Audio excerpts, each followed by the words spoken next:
Hi, Dr. Crew. This is my demonstration 2, and for GeoGebra, I created 2 sliders.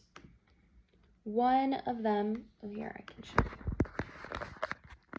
I can't really flip the camera, so it's probably backwards or like inverted, but I'm on GeoGebra. Create 2 sliders, T and A, by typing T equals 0 and A equals 0. Okay, I just did that. And then I know the sliders work. And then for each slider, I changed the minimum and maximum value for both sliders. And then I created a point that is on the graph of f. And then I also entered f of x equals x to the third.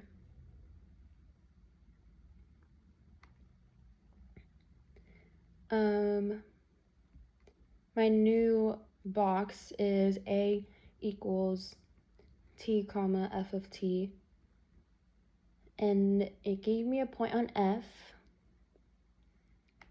It's the same thing as t, and it's labeled a. So the point is 1, 1, and I moved the slider to t equals 2. So now it's 2.1. So now it's 2, 8. Says right here. You see it on my graph, on the red line.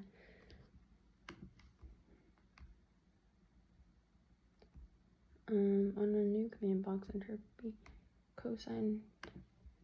Okay, cosine of A and sine of A. I had entered that.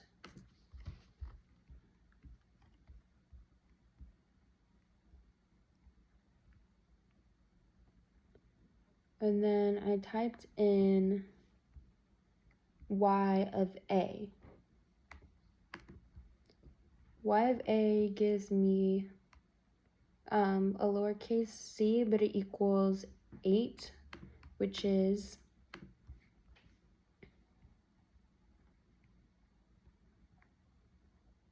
the coordinate, the y coordinate of A. So I'm on track.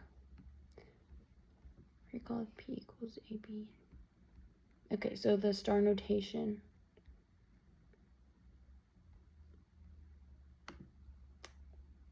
And then I entered capital C equals x of A times x of B minus y of A times y of B, comma, x of A times y of B plus y of A times x of B.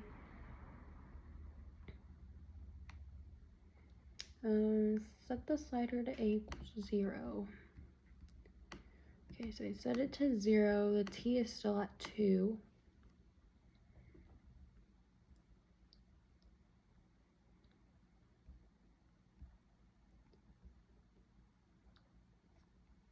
T equals 2. Okay, got that. Hit play on the slider. Your animation's gonna start at 2, 8, and it should end at negative 2.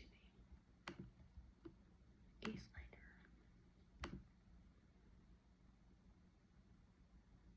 Okay, so it is capital C, and you can see it goes from point capital A to, it says F down there, but it's just, it marks negative 2, negative 8.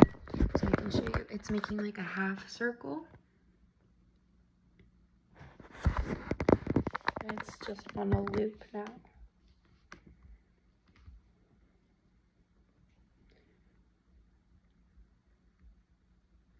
Show the rotation by half, add circle, t equals negative 2. T equals negative 2. T equals negative half a circle. I think it's, oh yeah, it's doing the same thing. I changed it to t equals negative 2, and it's still making the half circle. And A is still playing.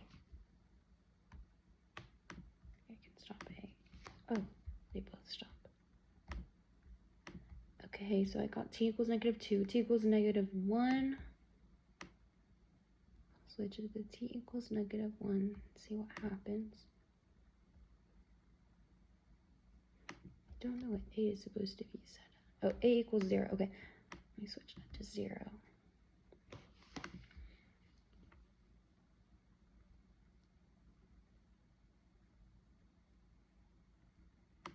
Oh, and a equals 0.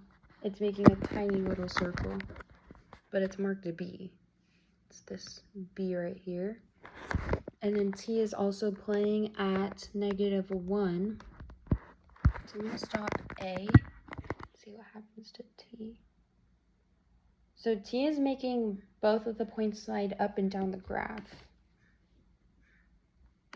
But when I zoom out, it's making a half circle.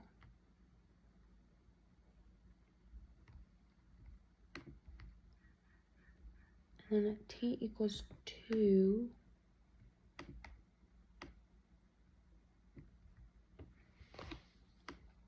with a equals 0,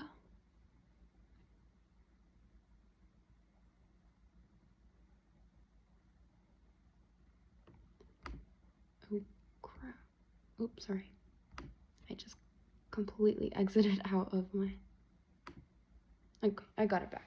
All right, so for t equals 2, not 2.1, but 2, it's going up and down my graph now. And only that point is doing that.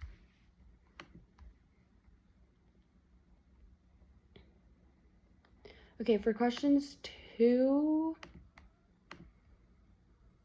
let me stop my points.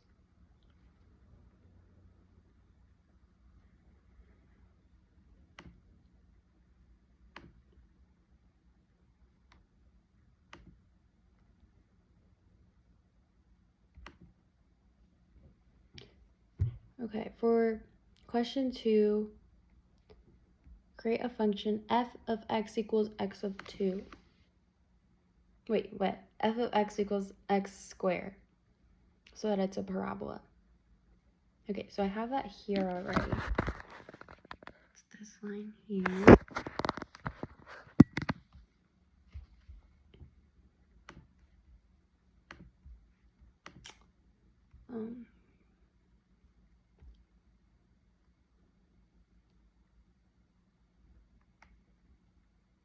Okay, so t equals 0 and a equals 0. Right now they're at 2. I don't know why. There we go. So they're both at 0.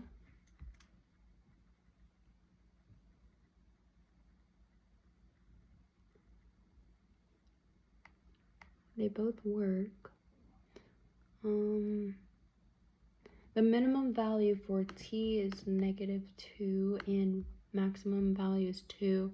For the a slider, it's 2 and then the maximum value is, or the minimum value is 0 and the maximum value is 2. You can see it here. -2, 2, 0, 2. And then those both work. Create a point that is on the graph of f. Enter f of x equals x squared. Okay, I did that already. I think I did that as my first step. I know, I did it right. Okay, to get a point on f, enter a equals, okay, I did that. The slider works, but I'm going to move it to t equals 1.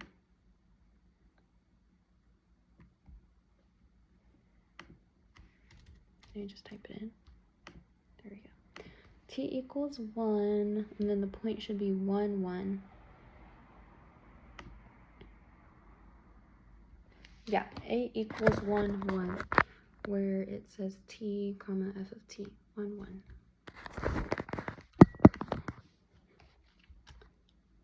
And then move it to t2, t equals 2.